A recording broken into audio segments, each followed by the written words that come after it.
Kraft presents The Great Gildersleeve. Yeah.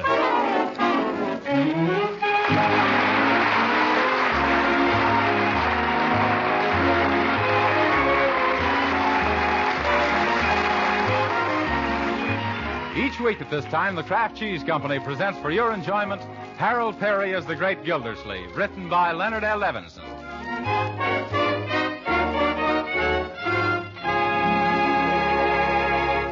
We'll hear from The Great Gildersleeve in just a moment. But first, let me remind you that fall is coming and winter, too. And when chilly winter weather really comes, your family is going to need plenty of wholesome, nourishing energy food. Now, one reliable and economical source of energy is Parquet margarine, made by Kraft. Yes, this delicious new margarine called Parquet is a protective food of high nutritional value. And to make it even better for you, Kraft adds important vitamin A to Parquet margarine's natural goodness. 9,000 units to every single pound. Now, of course, all this wholesome food value wouldn't do much good if your family didn't like Parquet margarine. Well, we think they will.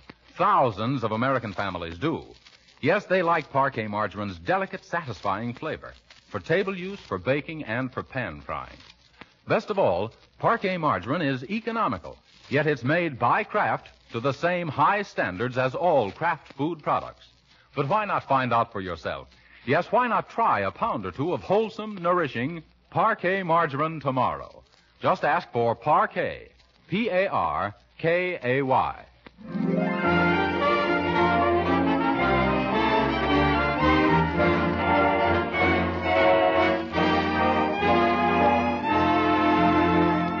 And now for the adventures of the Great Gildersleeve.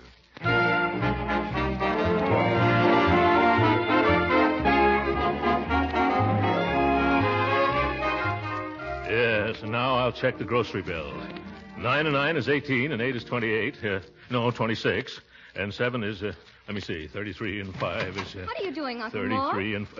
Oh, now I've lost my place. Sorry I disturbed you. Yeah, that's all right, Marjorie. I was just checking your household expenses. Part of my job is guardian for you and Leroy, you know. But we never had any trouble with little things like that before. We never had to count a Judge Hooker before either.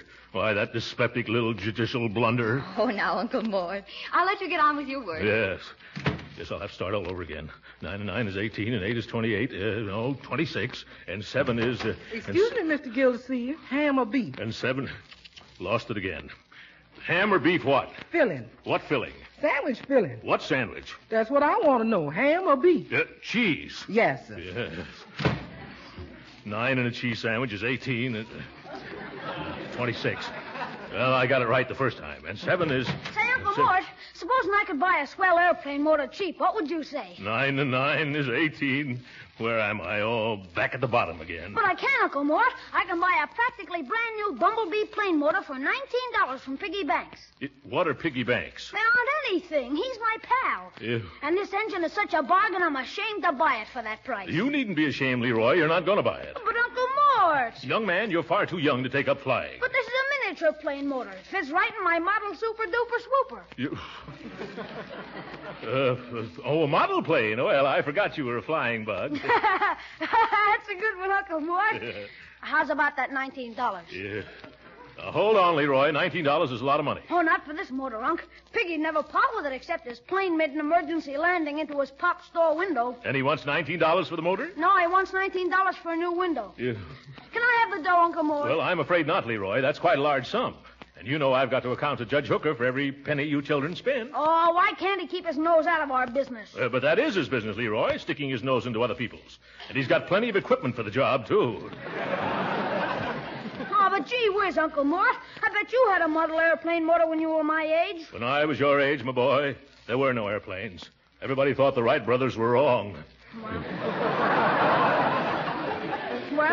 I bet you had some hobby. Let me see. What did I have? Oh, yes, I had Dynamite. Dynamite? Yes, Dynamite was the name of my Shetland pony. Oh. He was my hobby, that little horse. I can see him now. Bless his shaggy coat. Well, if you could have a big horse, Unc, why can't I have a little motor? Because I earned the money to buy Dynamite, my boy. You earned $19? How'd you do it, huh? Well, selling lobsters. I lived on the East Coast when I was a lad, and I got my spending money out of a string of lobster pots. I never knew lobsters grew in pots. They don't grow there, Leroy. That's how you catch them. I can still remember how hard it was in the winter. Getting up before dawn, rowing 5 miles, sometimes in a biting gale, just to tend my pots. Rowing back to market with my boat full of lobsters and my hands full of blisters, then walking 5 miles to school. Yes. It's wonderful to think what you'll do when you're young and you want a pony. Say, whatever became of that pony? Well, I took Dynamite to school one day, and he bit the teacher. We didn't have school for a month. Gee, instead of a motor, maybe I should get a pony. Yeah? No, I guess not. I'll stick to aviation. There's more of a future in that. Yes. But, Leroy, I said I wasn't going to give you the money. Oh, that's all right, Uncle Mort. I'm going to earn it, just like you did. A splendid idea. It'll help build your character, like it did mine. How are you going to do it? Oh, all I got to do is find a job and earn $19. Then would you let me buy Piggy's bumblebee engine? I'll do better than that, my boy. Seeing that you're so ambitious, I'll advance you the money out of my own pocket. You will? Yes, and you can pay me back as you earn it. Oh, gee, Uncle Mort. You've got a heart as big as you are, Uncle Mort. And don't worry about me paying you back. I'll get a job in no time. Yeah. And can I have the $19 now, Uncle Mort? Now? Yeah, Piggy's here with me.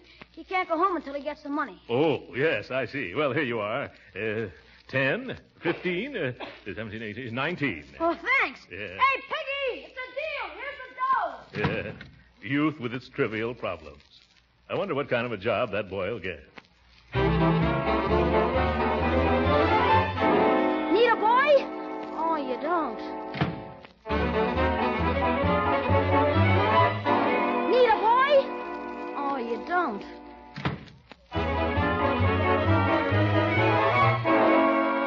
Need a boy? Yes. Oh, you do? Yes, we have a morning paper route open. Got a bike? Sure. When do I start? 5 o'clock tomorrow morning. Now, this is no cinch job, young men. You've got to deliver those papers every morning, rain or shine. Now, do you think you can swing it? Oh, sure. I'm awfully reliable, mister. I take after my uncle. He used to get up every morning and row 5 miles into the teeth of a gale and then row 5 miles back. Oh, delivering papers? No, lobsters. Well, I guess you'll do. What's your name and address, young man? Leroy Forrester, 747 Parkside Avenue. Okay, Leroy. Now advance and take the early bird's pledge. Neither snow nor rain, nor hail nor flood shall stop the carriers of the Summerfield Indicator from delivering their papers and collecting at the end of the month. I do. Good. Now wear this pin, your badge of honor as an early bird, and may its luster never be tarnished. No, sir. And remember, for every paper that isn't delivered before 7 a.m., you'll be docked a nickel.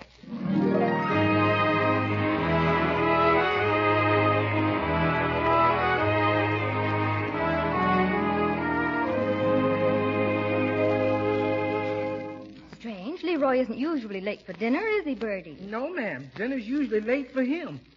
Have you tried phoning any place? I don't know where to... Well, how about this young friend of his, Porky Pine? No, Hogface something or other.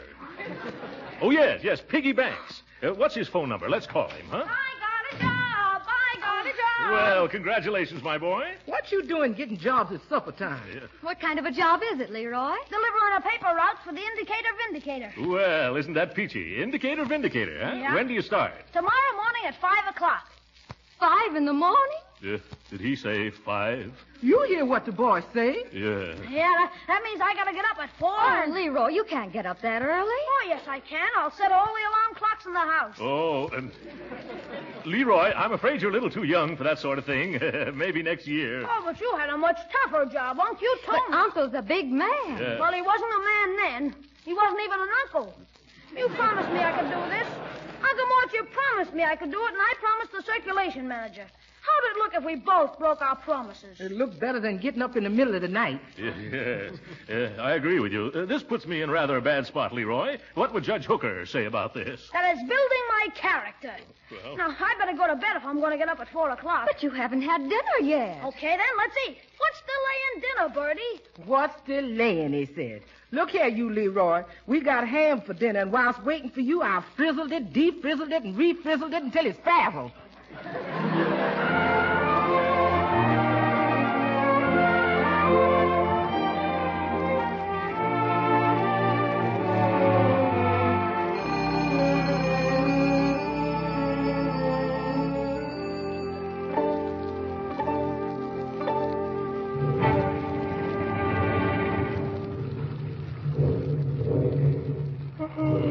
You dressed already, Leroy? Yep, up bright and early, Bertie. Hello, Bertie. Good morning, Leroy.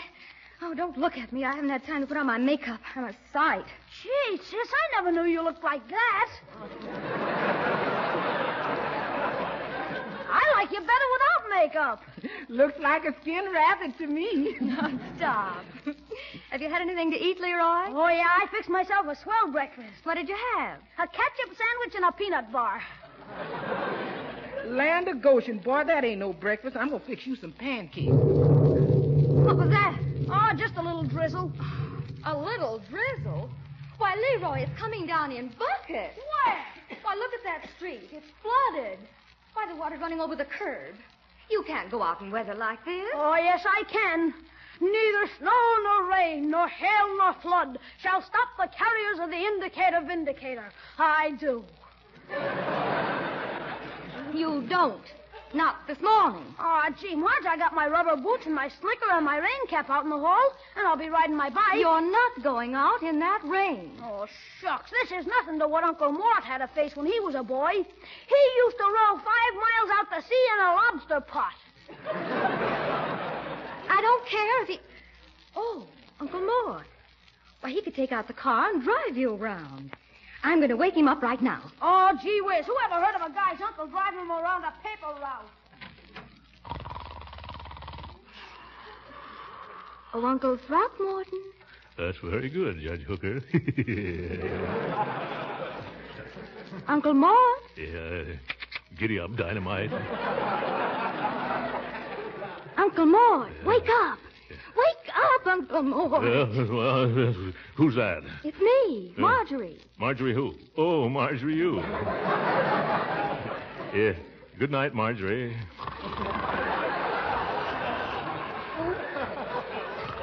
No. Wake up, Uncle. What's the matter? Fire? No, rain. It's coming down in torrents, Uncle Mort. It is, huh? Yes. Well, don't try to stop it. No, Uncle Mort, you've got to get up. Yes, that's nice. Leroy insists on starting his job this morning, and you've got to help him. Yes, a very good point. You must get the car out and drive him all over his paper route. Yes, to build his character. What? I do? Yes. Now put on some clothes and come into the kitchen. Bertie's fixing some coffee. But coffee will keep me awake. Hurry now, Uncle Mort. Yes, all right. Where's the light? Oh! What's wrong? I burned myself. That bulb is still hot. Why, Uncle Mort, what time did you get to bed? Well, I was reading a detective novel. It must have been about 3:30. What time is it now? 4. Oh, my. Won't you go back to sleep? Leroy's waiting for you in the kitchen. Yes, bright boy.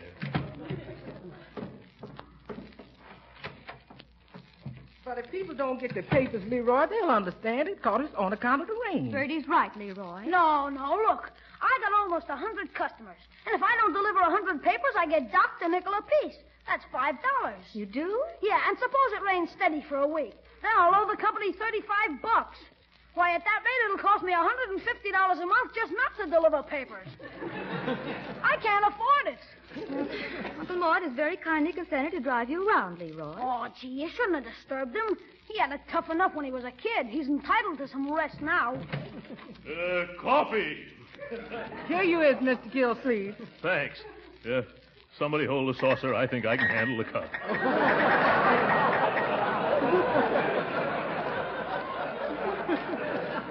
I hate to rush you, Uncle Mort, but we'll have to hurry. Hurry? Where are we going? You're driving Leroy around his paper route, Uncle Mort, because of the rain.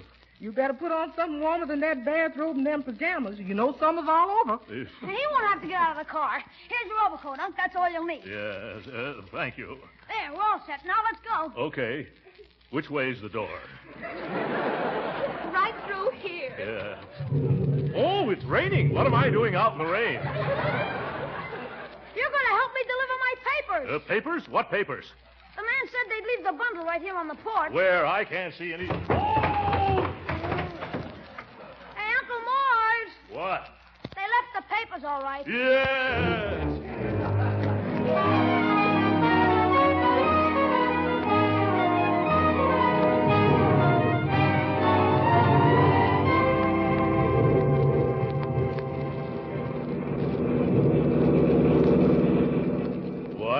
name of Pulitzer did they give you a newspaper route at the other end of town, Leroy? That was the only one open, Unc.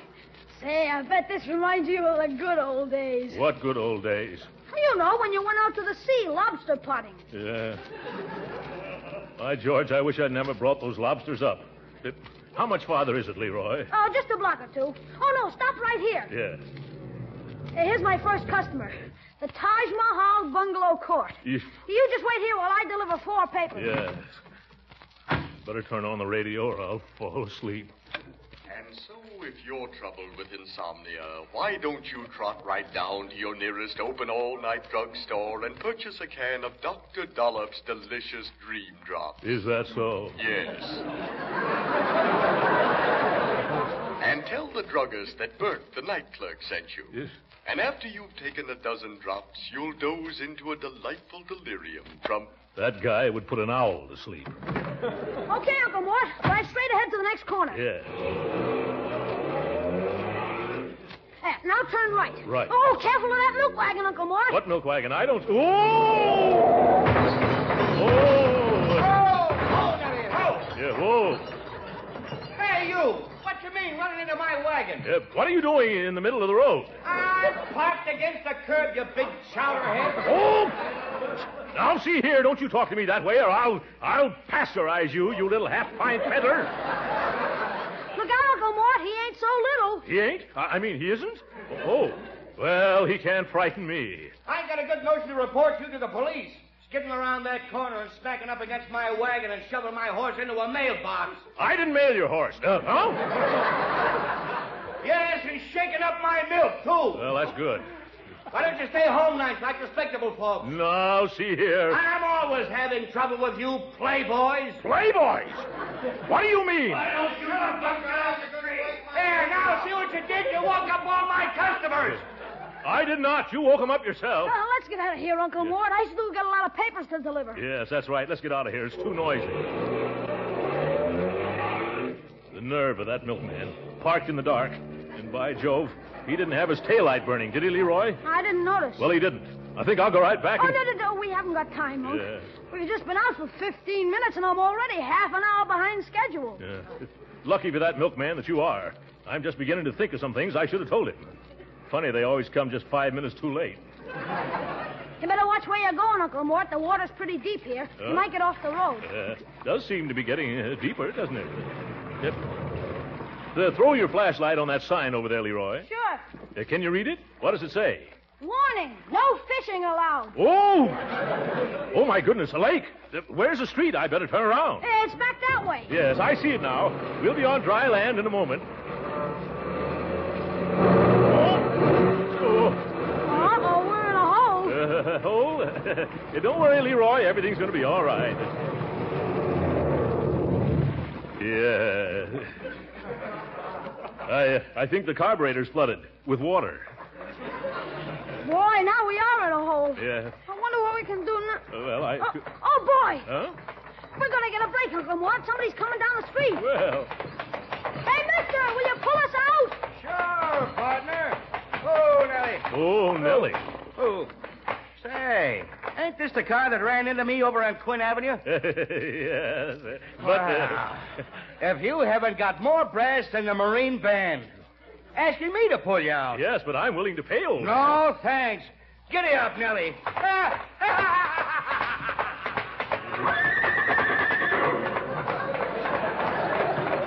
Go jump in your milk, both of you. It's getting pretty late, Uncle Mort, and we still have a lot of papers to deliver. What are we going to do? Well, the car won't move, Leroy. Looks like we'll have to travel the rest of the way on foot. And I'm wearing bedroom slippers. Well, at least it stopped raining. You come on, Leroy. You take that bundle, and I'll carry the rest. Ooh, the water is cold. You want me to carry a piggyback, Uncle Mort? There's no time for joking, Leroy. Oh, good gravy. It's starting to rain again.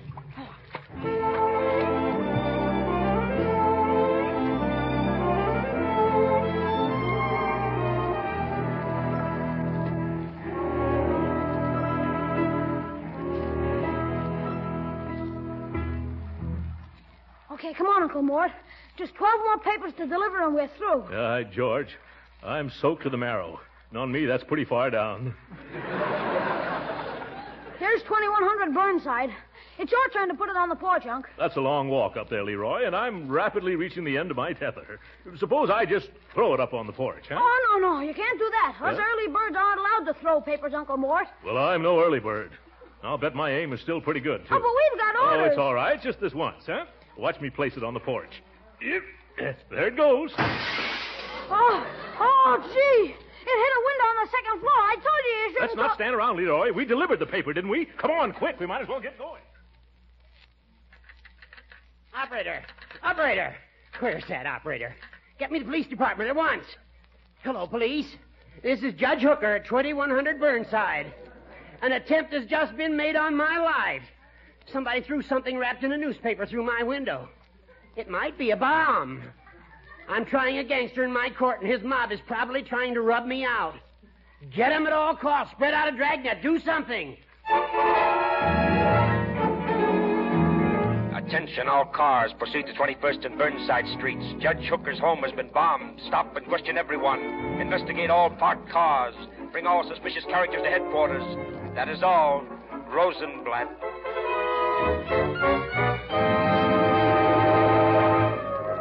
Oh, listen to those sirens, Leroy. Must be some excitement around here.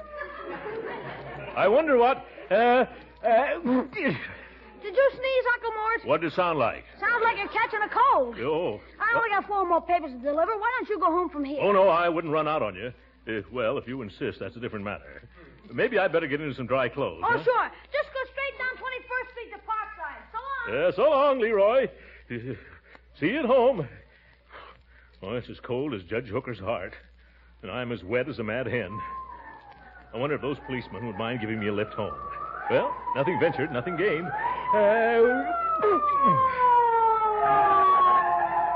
Hey, officer. Yeah? Hello, officer. I wonder if you're going my way. I'm all wet. I'll say you're all wet. Why don't you call a cab, mister? Well, you know how cabs are. They're like policemen. Anytime you need one, you can never find... Oh, what am I saying? Present company accepted, of course. Where have you been, buddy? Hello. 2 of you. Well, I've been out delivering morning papers. Delivering papers in pajamas and bedroom slippers? Yeah, an overcoat, don't forget. What do you think, Joe? Smells. Smells to me, too. Well, I assure you, officers, it's true. I did it all for my little nephew's character. We're building it, you know. It was raining too hard for him to take his bicycle, so I drove him around. Yeah? Where's your car? It broke down. Where? Well, I can't tell you exactly, but it was right near a no fishing sign. Yeah? Oh, where's your nephew? He went that way. Say, fellows, I'm terribly cold. Couldn't you give me a lift? What do you think, Joe? Okay. Get in. Oh, thanks very much. Ooh, a gun. Yes. I hope this isn't going to be out of your way, boys. I live at 747 Parkside. Got it, Joe? Sure. Oh, but you're headed the wrong way, Joe. Oh, no, I'm not, buddy. I'm headed for police headquarters. Oh, my goodness.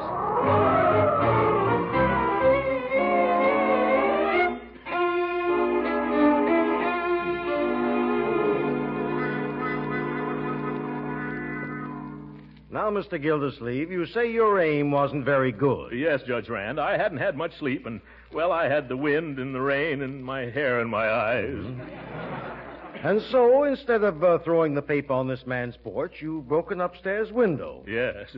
I was trying to throw a curve, Your Honor. Mm-hmm.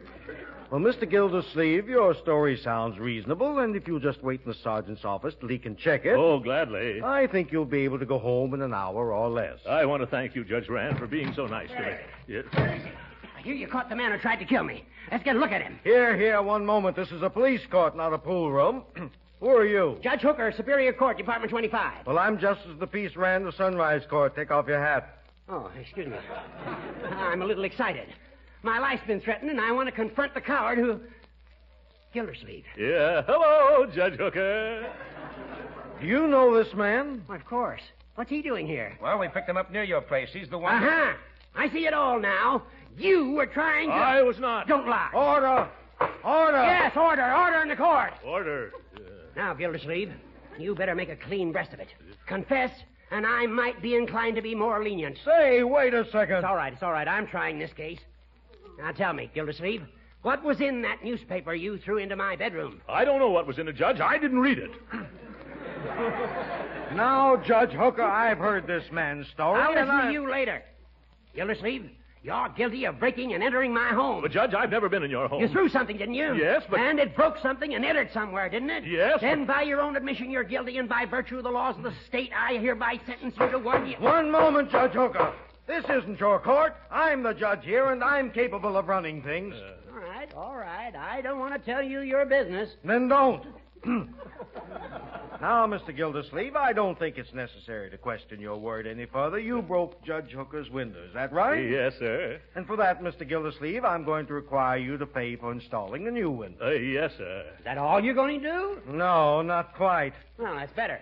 I've never before seen such disregard for the dignity of a courtroom, of the rights of others, as you've shown here this morning, Judge Hooker. Who, me? Yes, and I'm going to cite you for contempt of court. What? $25 fine or 30 days in jail.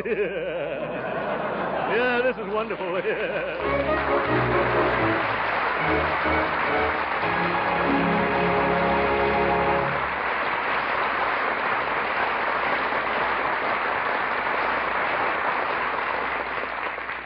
The Great Gildersleeve will be with us again in a few minutes. But right now, I wonder what the parquet margarine users who are listening in would say if I asked them why they like parquet. Well, it's a pretty good guess that they like parquet first because of its delicious flavor.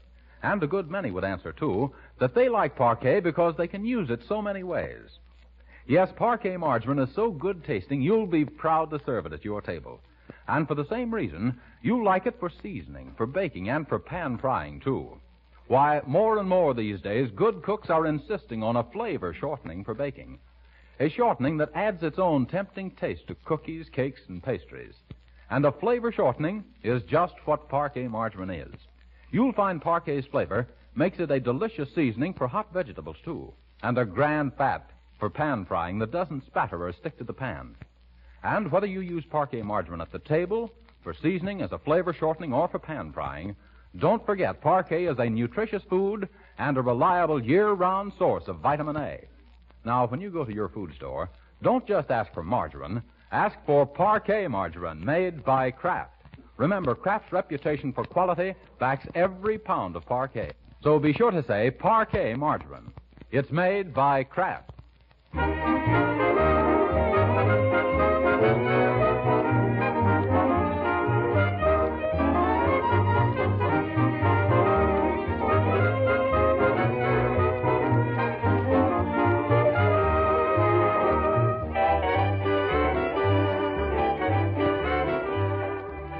You know, Leroy, I don't think this paper route was such a good idea after all. I wish you'd give it up. Well, I wanted to talk to you about that, If you Uncle quit Mort. this job, I'll pay for that motor myself. Well, thanks, Uncle Mort, but... Now, stop interrupting, Leroy. I'll even buy you the most expensive model plane there is, if you don't carry papers anymore. Oh, but Jim... Now, make up your mind, Leroy. Will you take my offer? Well, if you feel that way about it, okay. Fine. Yeah. Now, what were you going to say? I was trying to tell you, Uncle Mort, I was fired this morning. What? Good night.